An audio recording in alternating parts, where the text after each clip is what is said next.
No egos. No judgment. Break bread and prosper. Talk to a brother. Start first of all is who we are. So my name's Chris. I think a few months ago I could have said. I think it was just before summer holidays. Just before summer holidays, 2019. Yeah. I was dropping my children off at their Smith. school. Oh, yeah. Dropping my children off. You used to see Thomas every morning when I was doing the school runs as well. This guy in shorts, what's going on? I think it's summertime.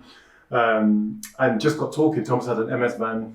One of my brothers is a MS, has an MS condition as well. So I was just inquiring with Thomas. And then every single time I saw Thomas, he was in a different van. Sometimes he had an MS one, sometimes he has a fitness one as well. So I was like, what's this guy doing? Entrepreneurial. And from there, we just got talking. So we started talking about what we each do. So Chris kind of introduced me to BJJ, Brazilian Jiu-Jitsu, another way to get myself fit. I was trying to get fit, starting my fitness journey around that time. And took me to BJJ, and it was an eye-opener and it was a humbler. So we went from there and we started talking about the other community work that we're doing, and we realised that we have quite a lot in common. So my work, what I do on a day-to-day basis, is work with children. So my business is after-school clubs, childcare, holiday camps. My big aim is to build communities and bring people together. So after talking to Chris and seeing where advertising the food is good stuff, and seeing where he wants to go with his martial arts locker room, we decided there's a big problem with men. So the big problem that we see in men is that we're not having a conversation. So I went to jiu-jitsu with Chris, fighting, doing whatever. Obviously Chris used to batter me, so not a problem. Training with my brother at Sydney Fitness, like groups of men just getting fit, like we're talking, we're having conversations, we're physically improving ourselves, but we're never breaking the ice surface when it comes to issues at home. So I think everybody knows there's a massive problem with men's mental health at the moment, and the amount of suicide in our community from men. So we want to raise awareness on this and just sit down with other men and just talk about our issues and show that it's possible as individuals to sit down and not just talk about sports and music and a big booty. We can talk about emotional on a deeper surface, on a lower than the surface. Yeah. Sorry about the losing communication right there. And that's what this show is going to be about. This is going to be about bringing men into our environment or going out to their environment and having the conversations that we struggle to have with each other. Also talking to women about issues that they face with other men. Yeah, I think generally you and I can talk for days. Yeah, on anything. We've got sort of a few projects that we're running at the moment, legacies that we're building, and there's quite a lot of influential people within our networks that are on board, and we're blessed, I think, to have like this platform that we're operating on.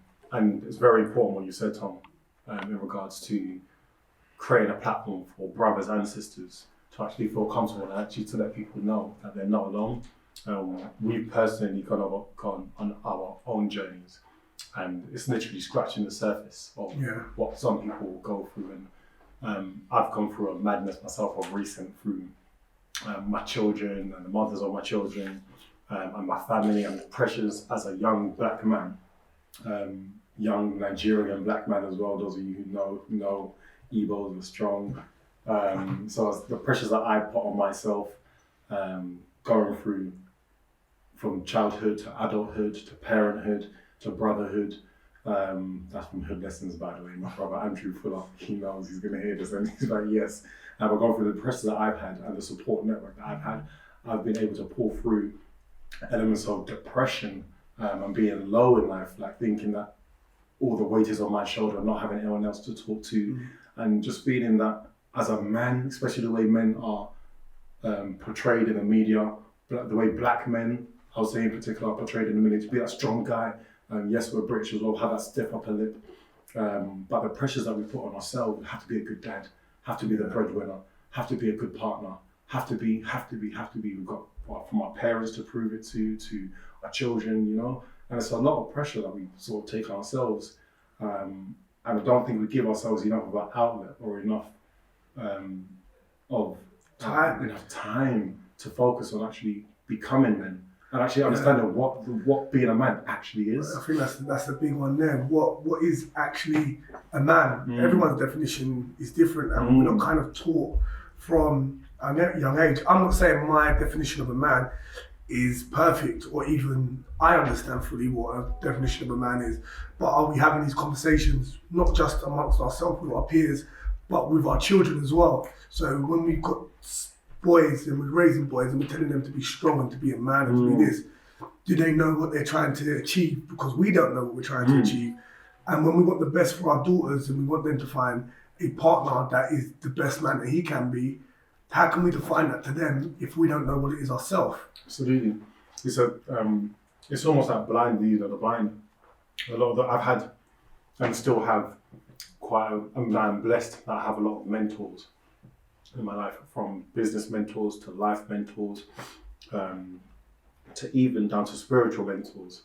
And it's always interesting having a perspective of what your outlook is and what your understanding of is of men, female relationships, what is good, what is bad, have what your moral compass kind of thing is even with life itself, what your purpose is.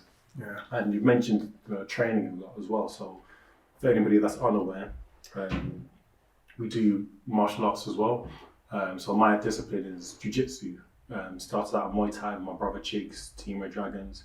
Went into MMA with Lions Pride for a small spot. And then now at New Wave Academy, which is where I do my training. And obviously we have the brand martial art locker room. So our background is, well, my discipline is jiu-jitsu, and I found jiu-jitsu as well as other things like meditation and yoga life-saving, life-changing and transformational. And I just, once again, I keep saying that I'm blessed. I'm so blessed and grateful that I was able to just be made aware and have access to the amount of training that I've had over the past couple of years, because those are sort of sources that allowed me to really reflect on myself and do a lot of soul searching. So what got you into the training originally? Originally, I'll be real, brother. When I had my daughter, it was like, initially it was, I think I first did a small little MMA class with one of my guys, Dan. In Beckenham, and we did a small little class with Dan and his brother, MMA, but we'll call it MMA for now class. And that was a sort of egotistical thing. Used to be one of those footballers back in the day. Five-a-side footballers getting into fights every other week. So we went into a bit of MMA. My boy Chiggs has been calling me to do Muay Thai from day. And eventually I sort of started doing a bit of training there. And then when I had my daughter, I thought, wow, I'm actually going to have to learn to sort of hold myself if I ever have to. You know? And so naturally sort of went into sort of MMA for a year. It's groundwork, it's striking, it's a mix of everything. The Lions Pride was a local gym, Jimmy Manuel. Shout out, bro, my boy Mo as well. Lions Pride was a local gym, so I went into there, Hassan as well. And just started training from that. And when Lions Pride closed down, I was blessed to find New Wave Academy, which is where I'm at now. My brothers Colin and Christian are running that. And it's one of the best outlets that I've ever had in regards to my own mental space. Yeah. You were able to train there, you could do yoga, there's like a facility for everything, it's child friendly. And that's one of the places where I've really come to sort of find myself.